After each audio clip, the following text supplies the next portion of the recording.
menjelaskan mengapa negara harus mensejahterakan rakyatnya. Yang pertama, karena kesejahteraan rakyat ialah salah satu tujuan nasional dari terbentuknya negara Indonesia.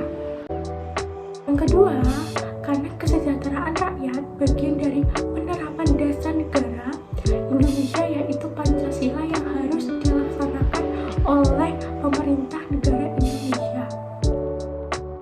Yang ketiga, karena negara Indonesia dibangun oleh uang pajak rakyatnya dan juga harus dimanfaatkan untuk mensejahterakan kehidupan rakyatnya secara menyeluruh, bukan di kota saja. Yang keempat, karena warga negara salah satu komponen penting untuk memajukan suatu negara.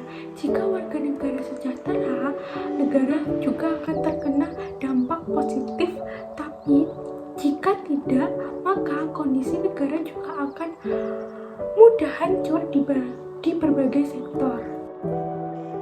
Adapun beberapa dampak positif jika negara mensejahterakan rakyatnya. Yang pertama, memajukan perekonomian negara secara menyeluruh di berbagai sektor. Yang kedua, membuat rakyat dan negara semakin kuat menghadapi ancaman yang datang dari luar maupun dalam. Yang ketiga, Pancasila sebagai dasar negara berhasil dijalankan di dalam pemerintahan Indonesia. Yang keempat, cita-cita para pendiri bangsa berhasil dicapai dan di perjuangan yang dilakukan untuk memerdekakan bangsa Indonesia tidak sia-sia. Yang kelima, menjadikan Indonesia sebagai negara maju. Kenapa sih negara wajib dan harus mensejahterakan rakyatnya? Pada prinsipnya, negara Indonesia didirikan untuk sungguh-sungguh memberikan kesejahteraan bagi seluruh rakyat Indonesia, baik lahir maupun batin. Jadi, negara itu wajib mensejahterakan rakyatnya.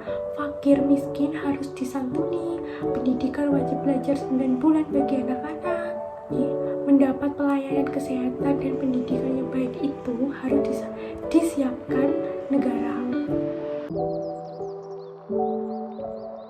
Sekarang ini masih banyak rakyat yang belum menikmati listrik, banyak anak yang tidak bersekolah karena tidak mampu. Bantuan untuk pendidikan anak justru dibelikan beras dan kebutuhan pokok lainnya.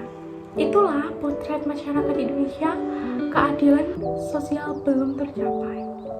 Sama seperti halnya yang terkandung dalam pasal 34 ayat 1 Undang-Undang Dasar Negara Republik Indonesia tahun 1945 mengamankan kewajiban negara untuk memelihara fakir miskin dan anak terlantar.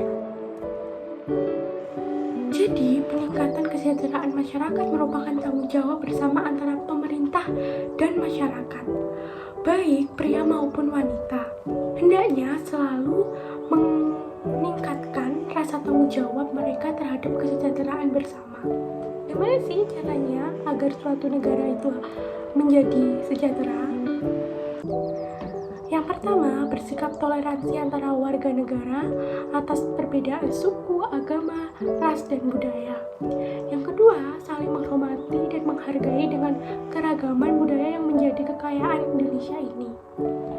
Yang ketiga, pemerataan pembangunan seluruh wilayah di Indonesia sehingga tidak hanya terpusat di kota-kota besar saja. Keempat, menyediakan lapangan kerja yang memenuhi sehingga tingkat kemiskinan dapat ditekankan. Yang kelima, menyediakan dan memperbaiki fasilitas umum yang nyaman agar masyarakat dengan mudah dalam mendapatkan fasilitas umum.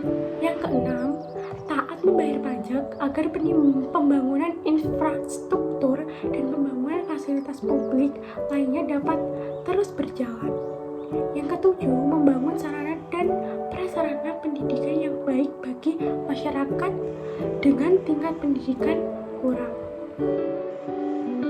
Assalamualaikum warahmatullahi wabarakatuh. Di sini saya mau mewawancarai teman saya, yaitu tentang bagaimana upaya pemerintah dalam mewujudkan kehidupan yang layak bagi rakyatnya. Akan memberi pertanyaan, yaitu bagaimana upaya pemerintah dalam mewujudkan kehidupan yang layak bagi rakyatnya. Maka dalam memanfaatkan sumber daya alam, menciptakan program untuk mewujudkan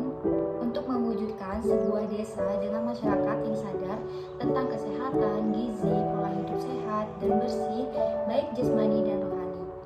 Menata kehidupan masyarakat yang aman, tertib, tetap hukum, dan harmonis. Memperkuat ketahanan sosial, budaya, masyarakat berdasarkan nilai luhur budaya lokal. Oke.